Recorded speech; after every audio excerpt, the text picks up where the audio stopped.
Эти 120 квадратных метров в кулуарах клинической больницы называют местным центром спасения. Сосудистые хирурги теперь решаются на уникальные операции. К примеру, лечат сложные изменения конечностей у пациентов с сахарным диабетом. Раньше таким больным грозила только ампутация. Сегодня совместно с эндокринологами в этой операционной жителей Коми ставят на ноги.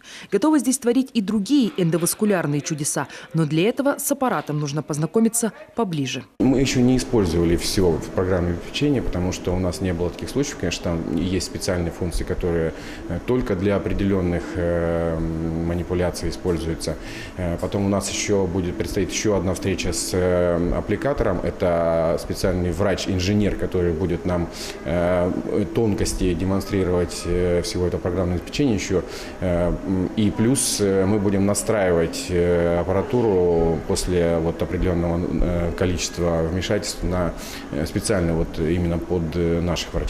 Теперь здесь еще и сквозь людей могут смотреть. Картинка 3D позволяет увидеть самые потайные уголки головного мозга.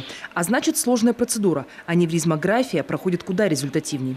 Раньше это была обычная статическая картинка, на которой сложно было отыскать поврежденный сосуд. А ведь при таких вмешательствах недопустимы даже самые малые погрешности. Сверхточность – залог успеха. Удобная функция, она очень нужная.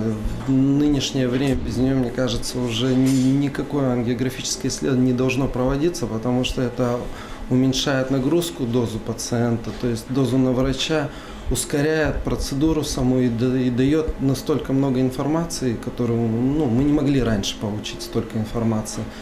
И с помощью этой информации мы уже можем выбрать нужную нам ракурс для того, чтобы прооперировать пациента. Уже присмотрели несколько человек, с которых мы уже можем помочь. Не отправлять куда-то в институт в дорогостоящее лечение, а делать все у нас, буквально недалеко от дома. Плюсы обновленного отделения рентгенохирургических методов диагностики и лечения оценили не только пациенты. Изменились условия и для самих медиков. Раньше они ютились в скромных помещениях на первом этаже. Сегодня у каждого сотрудника есть свой кабинет. Есть где разместить оборудование, расставить все инструментарии, разложить. Есть место для стеллажей, для шкафов. Если это раньше было все в одной комнате сложно, теперь у нас есть специальные стеллажи и шкафы для хранения именно в операционной. Есть предоперационная отдельно. Есть отдельно у нас комната для временного пребывания пациента.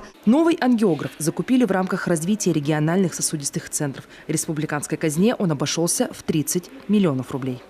Еще один уникальный ангиограф в этом году появится и в Воркуте. Правда, пока в Заполярье своих специалистов нет. А потому сыктывкарские медики готовы выручить коллег и первое время ездят туда в командировки. А значит, у руководства Заполярной лечебницы появится время подготовить своего высококлассного специалиста.